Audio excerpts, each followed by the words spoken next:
हाय दोस्तों, आपका एक इंस्टीट्यूट में स्वागत है। तो आज हम लोग 10th क्लास का VBI क्वेश्चन हिंदी का करने वाले हैं। तो चलिए हम लोग बिना समय गवाए अपने क्वेश्चन की ओर चलते हैं। पर एक आप लोग से रिक्वेस्ट है कि जो भी मेरे चैनल को देख रहे होंगे like and subscribe and share कर दे दोस्तों। तो चलिए अपना क्वेश्चन की ओर चलते हैं।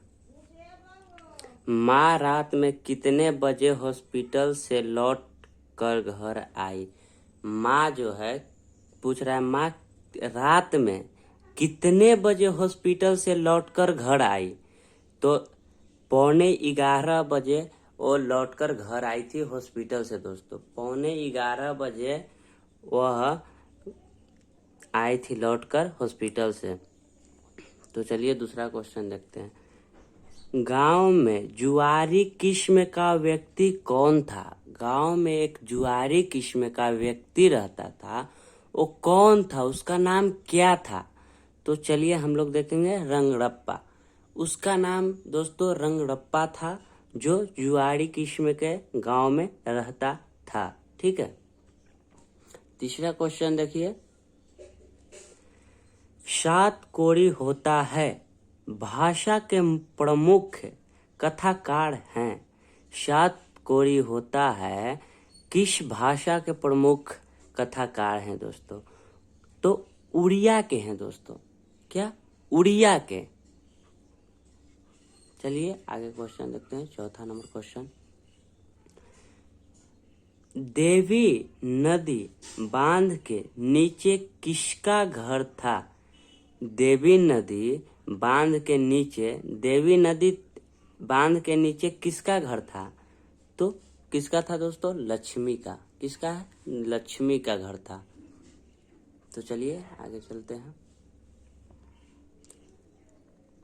मंगू के अलावा माँ की कितने संतानें थी। यानी कि एक मंगू थी लड़की, वो पागल थी। तो उसके अलावा भी मतलब उसके बाद भी कोई उनका बेटा था और बेटा या बेटी कोई थी। तो देखिए मंगू के अलावा माँ के कितने बेटे थे पूछ रहे हैं। तो कितने बेटे संतान थे। तो संतान मतलब बेटा चाहे बेटी। तो कितने संतान थे। तो 3 और संतान थे दोस्तों। उसके अलावा 3 और संतान थे मंगू के अलावा। ठीक है, अब देखिए किसने सीता को रसमलाई भेजी थी। रसमलाई किसने सीता को भेजा था। किसने था जो रसमलाई सीता के लिए भेजा था। तो भौरी ने दोस्तों सीता के लिए रसमलाई भेजा था। ठीक है, रसमलाई भेजा था। देखिए 7वां नंबर क्वेश्चन। सीता के बड़े लड़के का क्या नाम था। सीता जो थी उनका एक बड़ा बेटा था। ठीक है, और भी बेटे होंगे, छोटा है तभी तो एक बड़ा है। तो बड़े बेटे का पूछ रहा है, तो उनका क्या नाम था। सीता के बड़े लड़के का क्या नाम था। तो कैलाश नाम था दोस्तों। कैलाश नाम था उसका बड़े बेटे का नाम।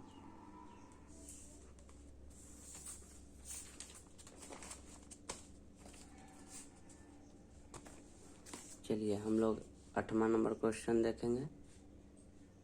आपसे रिक्वेस्ट है कि सब्सक्राइब कर दे दोस्तों।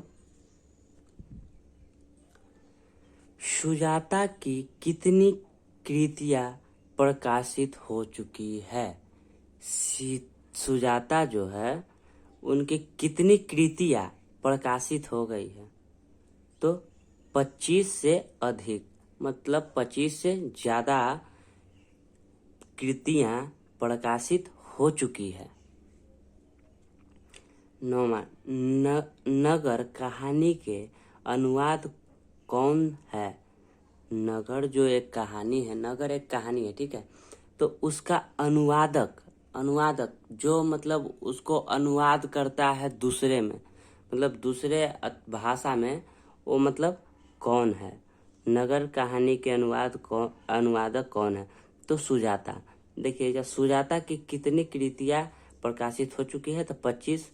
उसमें से नगर कहानी एक हुआ है, उसी में से जो 25 से अधिक कृतियां जो प्रकाशित हो गई है, उसी में से नगर कहानी के अनुवादक कौन है? ये नगर कहानी के अनुवाद कौन किया था? तो सुजाता की थी। कौन? सुजाता की थी। वो 25 में से एक ए भी है, सुजाता की थी दोस्तों। ठीक है, देखिए, अनुज का स्त्रीलिंग रूप है। अनुज का जो स्त्रीलिंग रूप है वो क्या है? तो देखिए, अनुजा। अनुज का स्त्रीलिंग रूप है अनुजा। क्या? अनुजा। ठीक है। दास शब्द का पर्यायवाची है।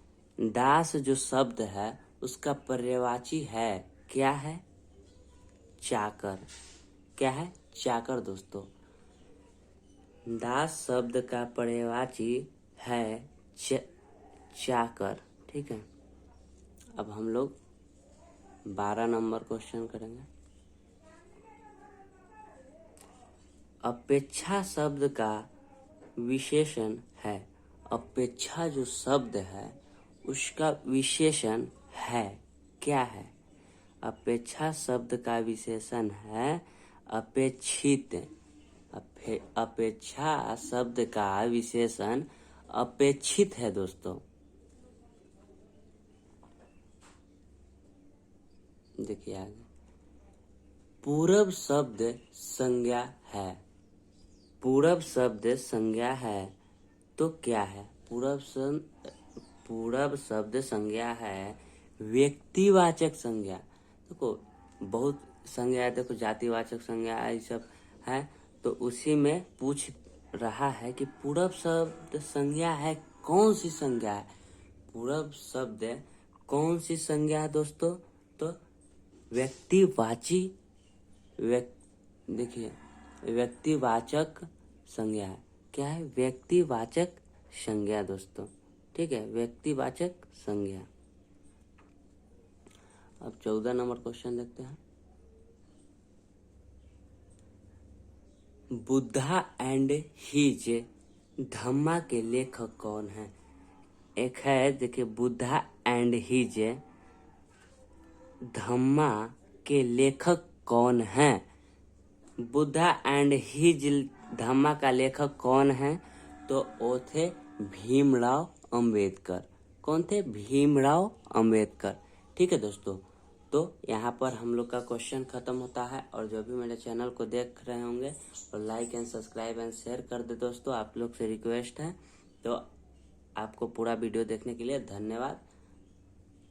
अच्छे से मन लगा कर पढ़िए। तो अभी के लिए बाय। अगले वीडियो में हम फिर मिलेंगे।